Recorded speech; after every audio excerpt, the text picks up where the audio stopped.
Good morning. मैं doctor Dipankar Banerjee बोल रहा हूं जबलपुर से from ideal fertility IVF and genetic centre private limited, जो कि मध्य प्रदेश में स्थित है। और मैं एक गायनिकोलॉजिस्ट हूं with special interest in reproductive medicine and fetal medicine and genetics. और हम regular IVF, blastocyst transfer, ICSI, male infertility, female infertility, endoscopy और साथ में बच्चों का और गर्भस्थ शिशु का जो जेनेटिक डिसऑर्डर है उनको रोकने का प्रयास करते हैं। हमारे पास में एक एडवांस एनजीएस जेनेटिक लैब भी है और हम काफ़ी काम प्रीनेटल जेनेटिक्स और डायग्नोसिस और जेनेटिक काउंसलिंग में करते हैं। ये हमारा साप्ताहिक प्रोग्राम है जिसमें हम यूट्यूब कमेंट सेक्शन से क्वेश्चंस लेकर उनको कोशिश करते हैं जवाब देने का, ताकि आपके पास वो जवाब आपके घर पर ही पहुंचे और आपको लाभ हो। मैं देवेंद्र जी से अनुरोध करता हूं, please go ahead with the questions. Good morning sir. Good morning. Sickle cell कितने जीनोटाइप के होते हैं? एएस, एसएस और एसी, एससी भी हैं क्या? And if a man has AS and a woman has SS, can they both get married? If they are already married, is it possible to get a unaffected baby through IVF? I think this question is a very common and very important and very little bit complex also, but मैं इसका जो जवाब है, क्योंकि मेरे पास में sickle cell carriers, sickle cell disease लेके और इवन जब मैं प्रीनेटल करता हूँ तो उसमें sickle cell carrier, sickle cell free और इवन सिकल सेल डिजीज लेके अभी जो किया हूँ उसमें वो बच्चे भी निकले हैं। अब उनका प्रेगनेंसी चलना है कि नहीं चलना वो कपल के ऊपर रहता है, बट उसका जो जीनोटाइप और फिनोटाइप जो पूछा गया है, that is very important question. क्योंकि क्या होता है, जो हीमोग्लोबिन वर्ड जो है वो एक हीम और प्लस ग्लोबिन वर्ड से बना है। अब हीम जो है इससे हमें भी मतलब नहीं है क्योंकि ये आयरन से चलता है। ग्लोबिन जो पार्ट है ये एक प्रोटीन होता है। ये जो ग्लोबिन होता है इसमें दो प्रकार के ग्लोबिन होते हैं, एक होता है अल्फा। अच्छा, दूसरा ये जो मैं आपको डिटेल बता रहा हूँ उसका एक रेफरेंस बुक भी बता दे रहा हूँ, that is genetic disorders and the fetus. और ये मैं रेगुलर फॉलो करता हूँ और इसमें इसी से ही मैं अपने prenatal diagnosis, prevention and treatment का जितना भी काम मैं करता हूँ। इसमें एक अल्फा ग्लोबिन होती है और एक बीटा ग्लोबिन चेन होती है। अभी अल्फा वाले काम, चूंकि इसमें हमारे पास में मदर की तरफ से दो अल्फा जीन होते हैं, अल्फा 1 अल्फा 2, और फादर की तरफ से अल्फा 1 अल्फा 2, तो टोटल 4 चूंकि जीन हैं तो इसकी कमी होने की संभावना कम रहती है, इसलिए अल्फा थैलेसीमिया या अल्फा चेन का गड़बड़ होना कम रहता है। अच्छा, दूसरा, इस हीमोग्लोबिन में दो प्रकार की खराबी होती है अधिकतर।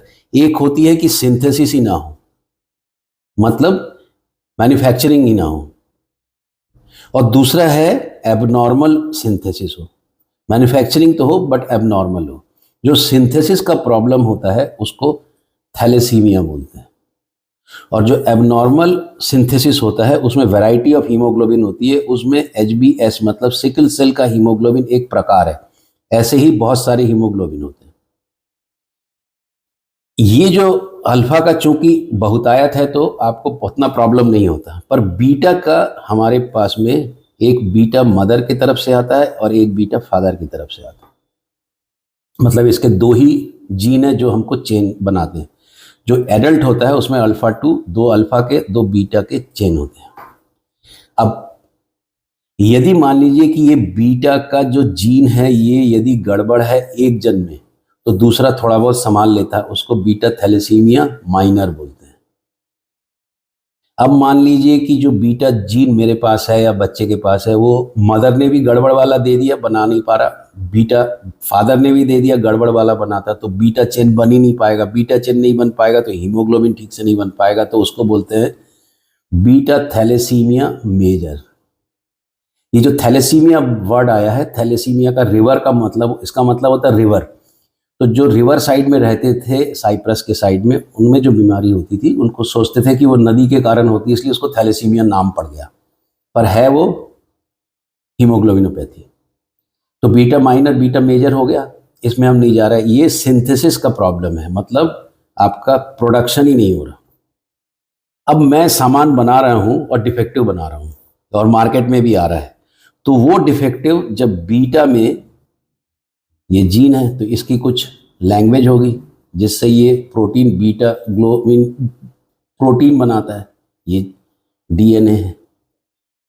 अब इस डीएनए में कुछ लिखावट यदि गलत हो गई तो जहां पर समझ लीजिए कि कैट लिखना था, बिल्ली आनी थी, वहां लिख दिया कट, कि काट दो। इसी तरह का जो भाषा है वो चेंज हो गई। तो इसी के 6 नंबर में एक ऐसा परिवर्तन आ गया, 6 नंबर, 1 नंबर, 2 नंबर, 6 नंबर की जगह पर, कि कुछ ऐसा परिवर्तन आ गया लेटर में कि दूसरा प्रोटीन बन गया। तो ये जो परिवर्तन है, ये आप देखोगे तो हीमोग्लोबिन में, बीटा ग्लोबिन जेन में ग्लूटामिन की जगह वैलिन करके एक प्रोटीन आ गया। जब प्रोटीन बना, अमाइनो एसिड चेंज हो गया, तो प्रोटीन की कैरेक्टरिस्टिक बदल गई। अब जब प्रोटीन की कैरेक्टरिस्टिक बदल गई तो नॉर्मली जो आरबीसी होता है उसमें हीमोग्लोबिन घुला हुआ रहता है, सॉल्यूशन में रहता है। पर यदि इसका ऑक्सीजन कम हो तो ये वाला जो abnormal protein because of glutamine से वैलिन हो गया, तो ये प्रेसिपिटेट हो जाता है। प्रेसिपिटेट मतलब इसके दाने जमा हो जाते हैं। तो चूंकि दाने जमा एक साइड में ही होंगे, तो जो दूसरा वाला जो मेम्ब्रेन है वो उसके ऊपर चिपक जाता है, तो ये सिकल रूप ले लेता है, इसलिए इसको सिकल सेल बोलते हैं, हंसिया के रूप में आ जाता है। अब ये जो चीज आती है इसको बोलते हैं फिनोटाइप, कैसा दिख रहा है। और इसका प्रॉब्लम क्या है? जीनोटाइप। तो सिकल सेल का जीनोटाइप एक ही होता है, 6 नंबर वाले एरिया में A to T सब्सटीट्यूशन और ग्लूटामिन से वैलिन बन गया। This is the theory of haemoglobin S। अब मेरे पास में मेरे फादर से, मदर से और फादर से 2 बीटा ग्लोबिन जीन मिले, एक फादर ने दिया, एक मदर ने दिया। अब मान लीजिए कि मदर वाले बीटा ग्लोबिन जीन में ये लिखावट गड़बड़ है, तो यहाँ पर S है और ये नॉर्मल है। तो जो संतान होगी उसको बहुत ज़्यादा जब ऑक्सीजन की कमी होगी तभी सिकलिंग होगी। अब सिकलिंग होने से प्रॉब्लम क्या है? सिकलिंग होने से प्रॉब्लम ये होती है कि जो छोटे धमनियाँ होती है उसमें यदि ये प्रेसिपिटेटेड वाला आरबीसी जाएगा तो फंस जाता है तो आगे की सप्लाई बंद हो जाती है, तो यहाँ पर ऑक्सीजन की कमी होती है, उससे डैमेज होता है। इसलिए सिकल सेल का डेंजरस है। पर इस केस में चूंकि ये एक तरफ से नॉर्मल है तो ये काम चला लेता है। इसको बोलते हैं सिकल सेल कैरियर। इसको बोलते हैं नॉर्मल, जो हीमोग्लोबिन बना रहा है एक तरफ का उसको A बोलते हैं, इसको S बोलते हैं। तो ये हो गया इसका जीनोटाइप AS, या ऐसे लिखे SA, तो इसको हम लिखते हैं AS। अब सपोज फादर भी एबनॉर्मल लेके बैठा है एक, और उसके पास एक नॉर्मल भी है, एक उसने एबनॉर्मल दिया, मदर ने भी एबनॉर्मल दिया, तो दोनों का मिलके यदि बच्चा बना तो दोनों का खराब वाला आ गया। तो जब बच्चे में खराब आएगा तो ये इधर से भी खराब वाला मैन्युफैक्चर्ड, इसका भी खराब वाला मैन्युफैक्चर्ड, तो ये भी सिकल्स, ये भी सिकल, तो दोनों मिलके बना दिया SS।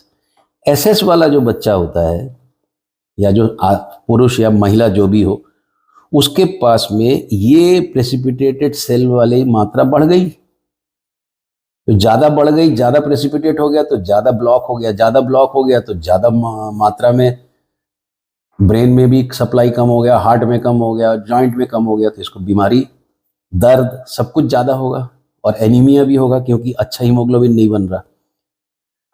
तो सिकल सेल के कैरियर को हमेशा यदि देखना है तो उसका बेस्ट तरीका क्या है? आप एक HPI की डिजीज है कि क्या है, बट जब ये शादी करते हैं या बच्चा पैदा करना हो तब दोनों यदि कैरियर हैं तो ये वाला कॉम्बिनेशन होने का भी खतरा हो सकता है।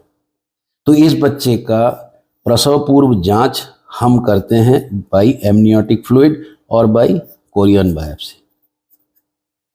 अब आप बोलोगे कि फिर सीधा बच्चे का ही क्यों नहीं देख ले रहे? तो ऐसा देख सकते हैं, पर बहुत सारी चीजें छूट सकती हैं यदि आप केवल सिकल देखो। तो कई लोग ऐसा भी करते हैं कि यदि हस्बैंड वाइफ कैरियर हैं, एक गड़बड़ है एक सही है, इसके पास 2, इसके भी मदर फादर से मिले तो ये दोनों कैरियर हैं। अब यदि एबनॉर्मल वाला आता है तो आप क्यों ना बच्चे का सीधा सिकल सेल का डिजीज देख लीजिए डीएनए में। उससे होता यह है कि आप केवल बीटा ग्लोबिन में केवल सिकल सेल देख रहे हो, बाकी चीज़ों में यदि कुछ प्रॉब्लम हुआ या फिर अल्फा वाले प्रोटीन में कुछ प्रॉब्लम हुआ वो छोड़ दिए। अब उससे यदि प्रॉब्लम कुछ हुआ तो आप बोलोगे बच्चा तो नॉर्मल आपने बोला था, फिर डिजीज क्यों हुआ? तो केवल सिकल सेल का डीएनए जांच करना ठीक नहीं है, आपको पूरे हीमोग्लोबिन के अल्फा और बीटा चेन का दोनों का जांच करना चाहिए। इसलिए कई कंपनी हो सकता है कि केवल डीएनए टेस्ट करके सिकल सेल का कम पैसे में कर दे, बट आपको पूरा कॉम्प्रिहेंसिव जांच कराना चाहिए जो हम रेगुलरली करते हैं। अब आप ऐसा भी बोल सकते हो कि मैन्युफैक्चरिंग डिफेक्ट वाले तो और भी होते हैं, हीमोग्लोबिन एच होता है, हीमोग्लोबिन अरब होता है, हीमोग्लोबिन पंजाब होता है, हीमोग्लोबिन बहुत सारे आप देखोगे तो एबनॉर्मल हीमोग्लोबिन वाले आप ये लिस्ट है, हीमोग्लोबिन ई होता है। अब इस सिकल के साथ में यदि मदर मान लीजिए कि सिकल कैरियर है और एक नॉर्मल है, और जो फादर है वो सिकल कैरियर ना होके HBE कैरियर है, एक नॉर्मल है। अब यदि ये सिकल और ये HBE दोनों यदि आ जाए तो आप ये लिस्ट देखोगे कि सिकल के साथ में दूसरी वैरायटी का यदि थैलेसीमिया भी हुआ, सी हुआ, तो ये सिकल सेल डिजीज करा देते हैं। सिकल सेल डिजीज का मतलब दोनों एबनॉर्मल सिंथेसिस वाले जीन आ गए। ये एक बहुत इंपॉर्टेंट चीज है कि आपको कॉम्प्रिहेंसिव देखना बहुत जरूरी है। कई बार बीटा थैलेसीमिया माइनर और सिकल सेल कैरियर की भी मैरिज होती है, उसमें बच्चे में सिकल सेल थैलेसीमिया लेके भी आ सकते हैं। यदि वैसा है उसका मतलब एक ब्रांच ने एबनॉर्मल सिंथेसिस कराने लगे और एक ब्रांच सिंथेसिस कराने से ही रोक देता है, तो बच्चे में भारी डिसऑर्डर हो सकता है।